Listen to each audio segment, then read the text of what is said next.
T'es prêt? Parce que tu as Ouais. ou le gage ou la question mystère, mais ce soir on n'a plus de gage. Donc c'est la question mystère. On va passer directement au truc essentiel. T'es prêt?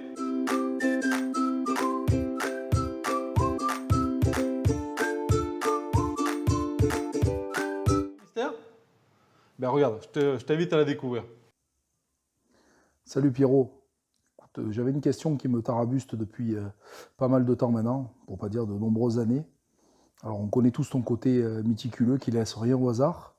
Alors j'ai pu, pour avoir joué pas mal de temps à tes côtés, t'observer notamment pendant la préparation des matchs, que à la fois ta tenue était disposée au carré et que tes chaussures tu les avais tellement polichées qu'on aurait dit qu'elles étaient vernies. Alors ma question est simple, est-ce que c'était une sorte de rituel pour toi, ou alors c'était ton côté exacerbé playboy de la French Riviera? J'attends ta réponse avec impatience. Je vais répondre parce que Laurent Emanueli, tout le monde connaît, avec qui j'ai eu la chance ou la malchance de jouer pendant des années. J'ai supporté. Il a porté mon sac pendant très longtemps, c'est déjà bien. Euh, mais pour répondre à sa question, non, mais j'étais pas du tout à son niveau parce que lui, un des plus beaux piliers du championnat. Il le dit toujours. D'ailleurs, Christian, même plus beau que les plus beaux toi. yeux du Les championnat. plus beaux yeux, même les lasers. C'est ce qu'il dit souvent. Non, mais voilà, aucune. Non, j'étais pas du tout playboy. J'étais pas trop, Ouais. pas trop précieux, on va dire. Mais je faisais un peu attention à moi, voilà, mais pas plus que lui. Parce que lui, pour un pilier, c'est quand même incroyable. C'est à toi de choisir, ou la question mystère, ou le gage. Xav, on t'écoute. Putain, franchement, Mucho, je te connais trop bien, j'ai un peu peur de la question mystère. Quant au gage, tu es capable de me faire n'importe quoi. Mais je vais le faire, tu me connais en plus. Parce que comme le ridicule ne me tue pas, putain, je suis partagé quand même. Prends les deux. T'emmerdes pas. Ouais, bien sûr. Et je mets quoi? Je mets un nez rouge sur le nez? Non, mais la Question mystère. question mystère. Allez, je Putain, t'invite à la suis pas bien. découvrir. Je suis pas bien. Salut mon Xav, j'espère que tu vas bien. Écoute, on sait tous que tu es un super mec, que tu étais un très grand joueur, que tu es un très grand entraîneur aujourd'hui, et tu es surtout un homme de très grands défis. Moi, je t'ai vu en relever quelques-uns, de plonger dans le port de Saint-Tropez, à dormir quasiment sur ton balcon pour tenir tête à des petits Toulousains là, qui essayaient de venir un peu t'embêter la nuit, et j'en passe. Ce que j'aimerais savoir aujourd'hui, c'est quel est le plus gros défi que tu as relevé et qui, aujourd'hui, avec le recul, te fait dire peut-être que celui-là, j'aurais pu l'éviter quand même. Bon, mon Xav, je pense que tu l'as reconnu, c'est Vincent Clerc qui avait envie de te faire un petit message vidéo. On le remercie encore une fois. Ben, écoute, après Saint-Tropez, après plein de choses, je te laisse donner une réponse. T'imagines cette image de débile que j'ai? Ah, c'est bon, c'est terminé. Le mec, tu vas expliquer. Alors, les gars, on va jouer comme ci, on va jouer comme ça. Ouais, tais-toi. Défi. Alors, écoute, y en a un, comme quoi, tu vois, parfois, t'as une bonne étoile. Il y en a un, écoute-moi, c'était pendant la Coupe du Monde 2003. Ouais, j'allais te dire, ça va rester entre nous, hein. Oui, oui. Oui, oui. Coupe du Monde 2003. Donc, j'avais un genou en vrac. J'avais fait l'arthroscopie avant de partir. Bon, je vous refais un peu la genèse vite fait. C'est pour aussi un peu mieux m'excuser de ce que j'ai fait. Donc, j'étais pas très bien moralement, etc. On part là-bas et puis je m'entraînais à moitié. Mais Bernard m'avait demandé de m'accrocher. Donc, bien sûr, t'as pas de problème, Bernard, tu peux compter sur moi. Bon, et un soir, repas d'équipe bien avant la compétition, un peu de cohésion, à l'Opéra de Sydney. Voilà, bien sûr, bille en tête. Ah oui, quoi, comment, bon, bref. Et puis, nous voilà finir le repas. Et en fait, le repas, l'opéra à Sydney, est sur le bord du port là, de Sydney. Et en fait, il y a une descente. Et au milieu, il y a une magnifique, comment ça s'appelle, une fontaine. Une magnifique fontaine au milieu, avec des jets et tout ça. Bon. Un petit peu aviné tout le monde, et là, c'était le défi. Ouais, on saute dans le port, à part que tu avais des ailerons de requins, tout le monde dit attends, mais il y a des requins et tout, donc là, qui va sauter? Et puis, on cherchait donc les échelles pour remonter. Ouais, d'accord. Puis là, on commence à dire, bah, combien? Donc là, les enchères commencent à monter. Puis là, je crois que le mec qui nous a accompagnés nous dit, non, mais vous ne pouvez pas sauter là, là, il y a requin et tout. Ouais, quoi, qu'est-ce qu'il y a, toi? Bon, le mec, bon, il nous incite quand même à nous dire non. Bon, ok. Et là, il faut qu'on se dit, bon, qu'est-ce qu'on peut faire? Et là, il y a cette fontaine, mais qui est, je sais pas moi, 100 ou 150 mètres de mer. Et là, le mec, je sais pas qui c'est qui dit, ouais, ouais, ça, si le mec, vous sautez dans la fontaine. Mais je crois qu'on était en costard et tout, hein.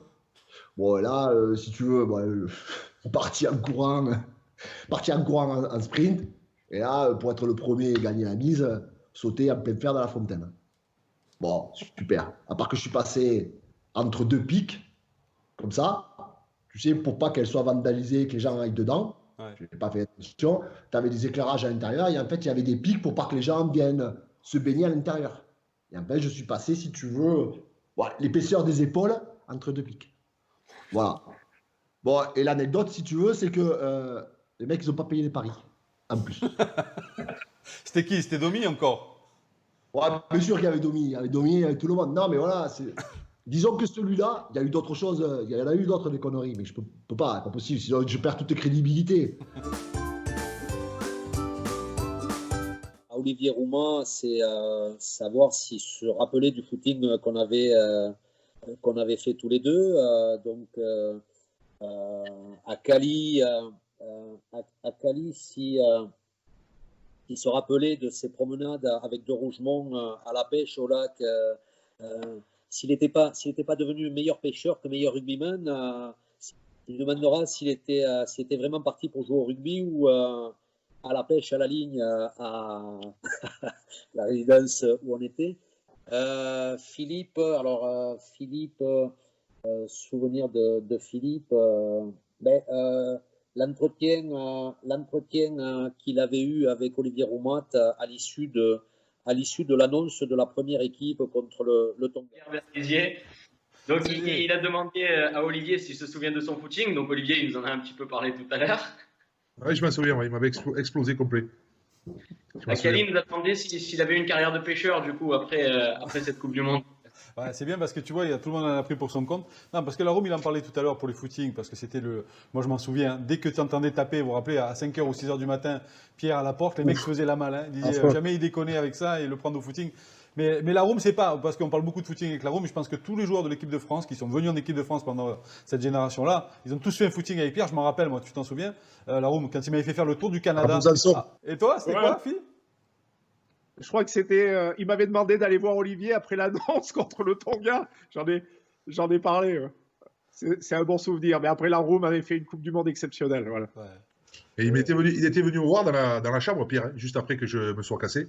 Il est venu me voir, je crois qu'il y a Philippe d'abord. Et après, il y a Pierre. D'abord d'aller te voir. Et puis après. Et donc, moi, j'étais en pion à Lolo Cabane. Donc, Lolo Cabane, il était à côté, il entendait tout. Donc, Pierre, il dit ouais, tu comprends, t'as pas le droit de faire ça et tout. Bon, je m'étais excusé, je lui avais dit c'est vrai que j'ai déconné, mais ça m'était sorti comme ça. Tu vois, j'avais pété un câble. Et derrière, il a dit après, Pierre, que j'avais fait l'après-midi, parce que ça c'était l'annonce, c'était le matin, le meilleur entraînement de ma carrière et tout. C'est même pas vrai. J'avais jamais fait le meilleur entraînement. Mais tu vois, les entraîneurs, ils sont toujours un peu dans la symbolique, parce qu'on s'était expliqué, j'avais fait le meilleur entraînement de l'après-midi de la Coupe du Monde, ce qui est pas vrai. Après, revenir sur Pierre Berbizier, c'est sûr que nous, on est une génération il nous a marqué. Alors moi, en plus, je sais pas si tu jouais, Olivier, en 91 à Twickenham contre l'Angleterre, mais moi, donc, on a fait avec Abdel en deuxième ligne. On a fait le dernier match de Pierre Berbizier en tant que joueur, parce qu'il faut pas oublier qu'il a joué donc en 91 le tournoi des 5 nations à l'époque. Après, il n'a pas été pris pour la Coupe du Monde pour des aspects, on va dire, politiques. Et après, il est notre entraîneur. Et c'est vrai qu'il nous a marqué. Alors, je pense dans le management, premièrement, sur l'exemplarité, parce que s'il y en avait un mec qui était exemplaire, c'était lui, comme les footings, l'entraînement, etc. Et après, où il était très fort. Et il l'a fait à Olivier comme il l'a fait à Cali ou à moi. C'est à un moment donné, si on s'endormait, le coup de nous mettre sur le banc des remplaçants, ou le coup de nous mettre une pression, etc., ou de dire attention, celui-là, il est en train de te passer devant. Et automatiquement, quand on est des compétiteurs, tu mets les bouchées doubles et tu reprends ta place de titulaire. Et là-dessus, il savait très très bien jouer avec ce groupe-là. Et après, Olivier l'a dit, il était un précurseur sur le fait que pour lui, une équipe devait être disciplinée. Et qu'au niveau international, la discipline te faisait gagner énormément de matchs.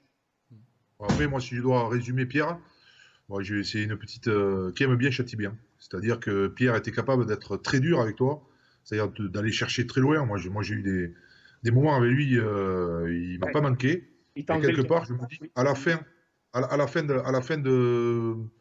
de ma carrière, je me dis, si j'ai fait ce que j'ai fait, c'est aussi parce qu'il a su tirer le meilleur de moi. Et il a su tirer le meilleur de moi parce qu'il savait comment me prendre, etc. Par exemple, avec d'autres joueurs, il n'avait pas besoin d'appuyer très fort parce qu'au contraire, ils étaient perturbés. Enfin, et moi, il savait que j'avais du caractère, qu'il fallait un peu me secouer de temps en temps, me piquer. Et c'est là où j'étais, surtout quand je commençais à sentir que je pouvais perdre ma place ou que je pouvais être sorti du groupe. Là, en général, je me débrouillais pour montrer ce que je valais. Mais bon, voilà, il y en a qui fonctionnent comme ça, d'autres. Bon, moi, Pierre là-dessus, il savait à qui il avait affaire, même si par moments il a été très dur. Mais j'ai beaucoup de respect pour lui, comme j'en ai eu pour Jacques Foroux avant lui, parce que en fait, Pierre, c'est un peu le clone de Jacques Foroux. Jacques Foroux, c'était quelqu'un qui manageait beaucoup là-dessus, quoi, sur le psychologique. Pierre avait une analyse sur le rugby qui était quand même plus fine que celle de Jacques Foroux. Dans un rugby des années 90. Voilà, tout est. On ne peut pas comparer par rapport à maintenant. Par contre, sur l'aspect état d'esprit, engagement, ça reste. Hein. Le rugby de maintenant, on en a besoin. Hein. S'il n'y a pas ça, on ne va pas gagner beaucoup de matchs. Toto, te connaissant superstitieux, depuis ta finale et ton titre européen avec Brive, le fait que tu as un caleçon fétiche qui te suit. Donc je voulais savoir si à la prochaine finale avec le Racing en Coupe d'Europe cette saison, tu l'aurais toujours avec toi. Je pense que tu l'as reconnu, hein. C'est notre ami Laurent Labitte. Écoute, c'est une très bonne question. Je n'osais pas la poser. Hein. Ouais, alors c'est vrai. Alors, je sais pas, je pense que vous l'avez été. Moi, je suis un peu superstitieux par moment. C'est-à-dire que je m'attache à des choses. Alors, ça peut être considéré bêtement, mais on s'attache à des choses, soit des crampons, soit une paire, un short, soit une façon d'avoir quelque chose dans le sac. Et c'est vrai que moi, j'avais toujours un caleçon qui était fétiche, alors je vais le dire, qui date en plus d'un moment, hein, donc qui a été que ça soit avec Brive, je l'ai gardé. Après, ça a été avec Montauban. Après, j'en ai eu un avec Castres. Et j'en ai eu un avec le Racing. Et ils me suivent. Ouais. Donc, voilà. Alors, vous inquiétez pas, je les passe à la machine quand même. Hein, parce que tu as ou le gage ou la question mystère. Mais ce soir, on n'a plus de gage. Donc, c'est la question mystère. On va passer directement au truc essentiel. T'es prêt? Ouais, je suis prêt. Hein. Alexandre, je voudrais savoir pourquoi tu ne me parles pas pendant 1 heure lorsque je te bats soit à la pétanque, soit au Scrabble. Je ne comprends pas pourquoi tu ne sors plus en mots après 1 heure après la défaite. Je trouve ça bizarre. Alex, je pense que tu as reconnu papa. Donc, c'était la question mystère et la question fatidique. Pourquoi tu ne réponds jamais à ton père 1 heure après avoir perdu à la pétanque et au Scrabble? Mais pourquoi? Parce qu'il le sait très bien, on a le même état d'esprit, donc forcément, c'est lui qui me l'a inculqué depuis tout petit.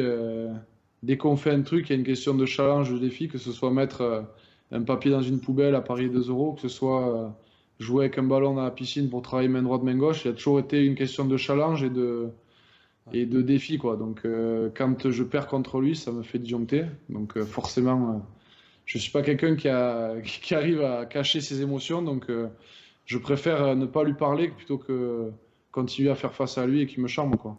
Puis en plus de ça, tu sais comment c'est les anciens, Kali, des fois ça explique, j'ai fait ci, j'ai fait ça, t'as pas gagné ci, t'as pas gagné ça, faut jouer là, faut jouer ici, enfin il t'explique, quoi. Donc, mais bon, ce qu'il t'a pas dit, à mon avis, la vidéo il l'a fait tôt dans la semaine, mais ce qu'il t'a pas dit, c'est que hier à la pétanque, il m'a chauffé, il a gagné la première manche et après il a pris une branlée sur les deux suivantes. Donc voilà, on va dire que ça équilibre un peu le débat. Salut mon Polo, c'est Sissou. Bon, je voulais te faire un petit coucou. Je sais que tu es invité dans l'émission de Kali ce soir.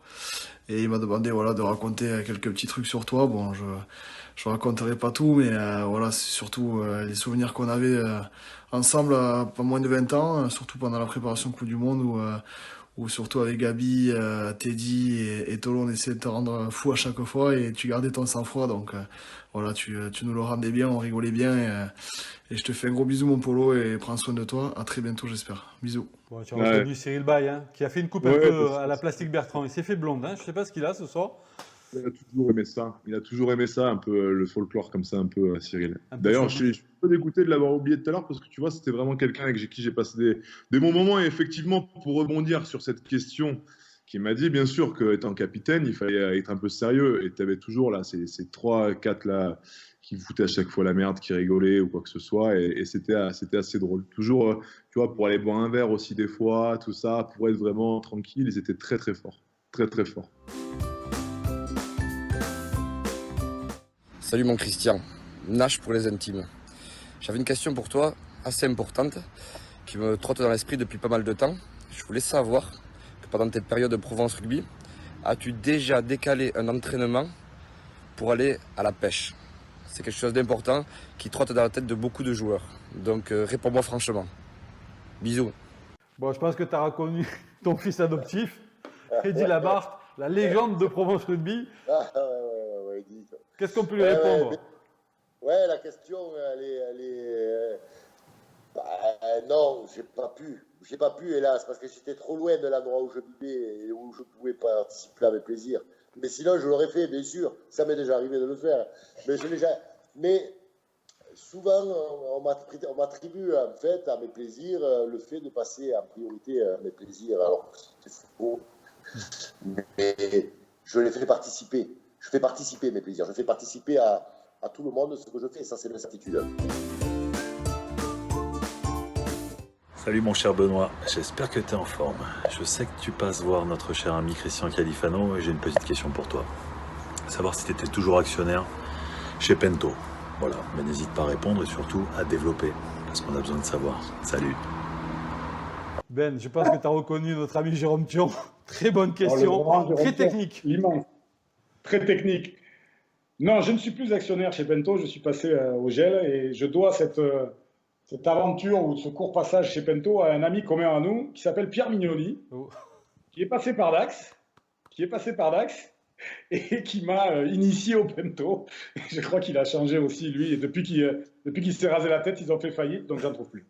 Je pense qu'il a tellement mis de Pento qu'il n'a plus de cheveux au-dessus, il n'a que sur les côtés.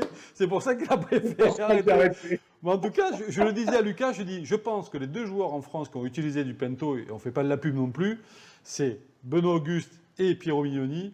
En tout cas, c'était une belle réponse pour notre ami Jérôme. Et je pense que Jérôme, on peut en parler, hein, c'est une grosse amitié que vous avez tous les deux. Hein.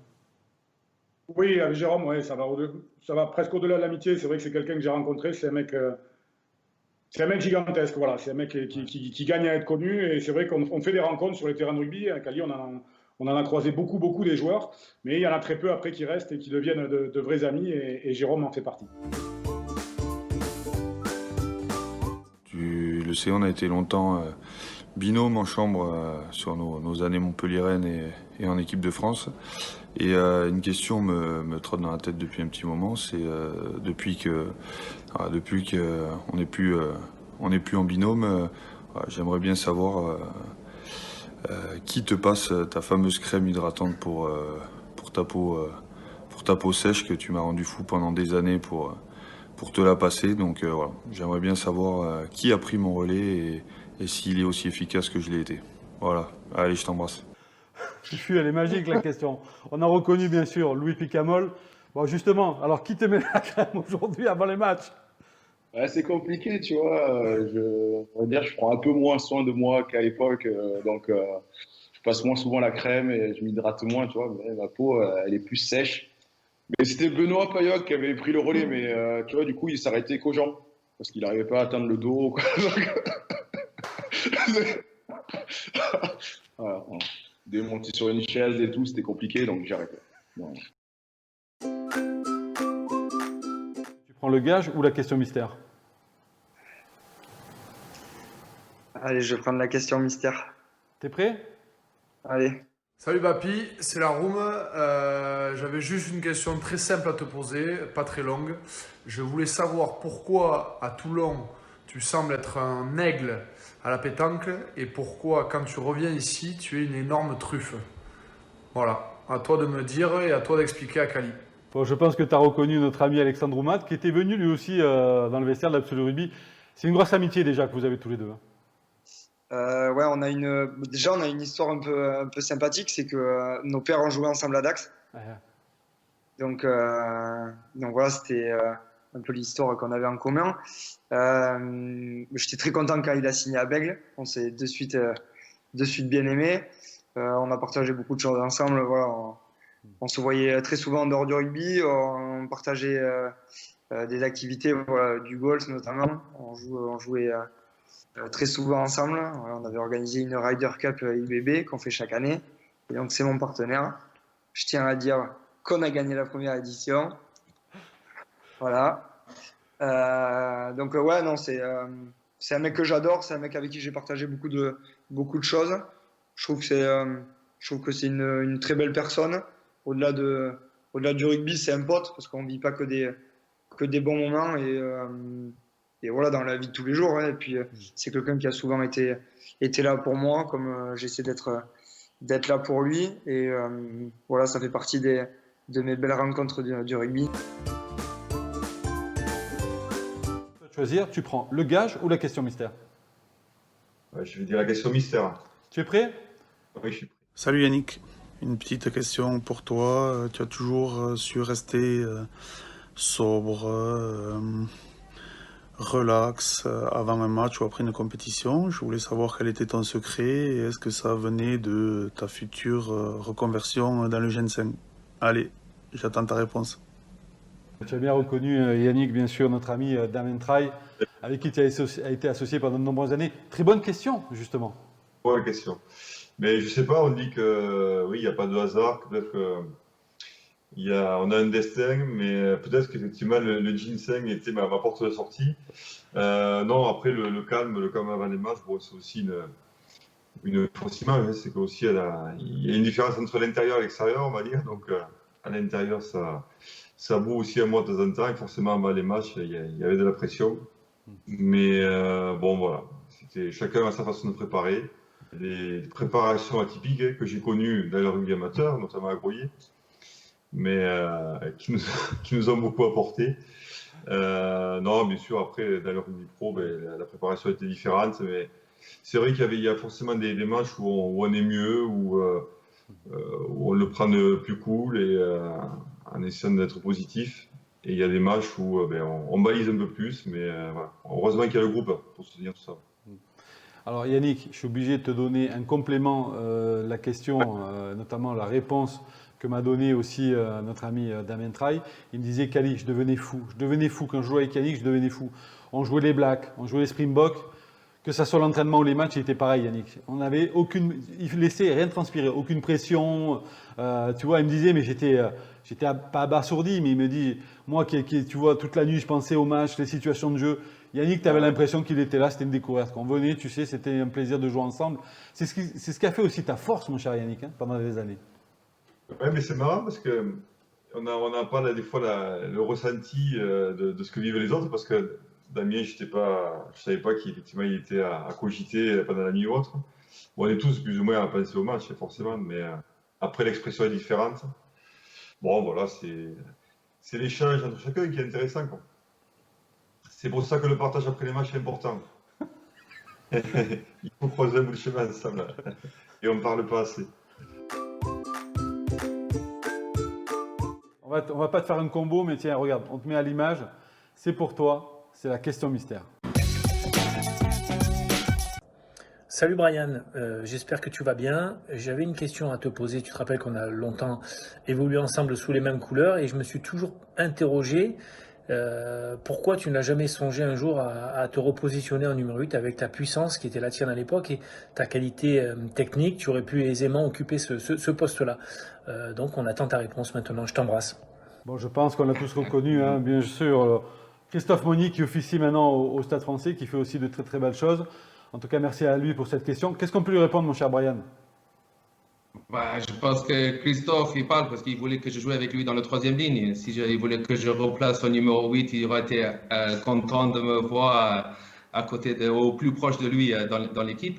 Mais c'est vrai, alors pour revenir, pour répondre à ça, moi j'ai commencé le rugby, comme je disais, quand j'avais 13 ans, donc j'arrive à l'école et là il faut les choisir des postes. Donc à l'époque, je courais plus vite qu'aujourd'hui, on va dire comme ça. Donc pour 100 mètres, je faisais 11,36 et et pour dire, je viens de foot, donc j'avais peur de contact. Je n'avais jamais plaqué ou été en contact. Si en foot, il faut rester, il n'y a pas trop de contact au foot. Donc, moi, comme je courais vite, j'arrivais à faire des passes. Bon, on a décidé aussi que j'avais un peu peur, il faut être honnête. Il m'a mis à l'aile.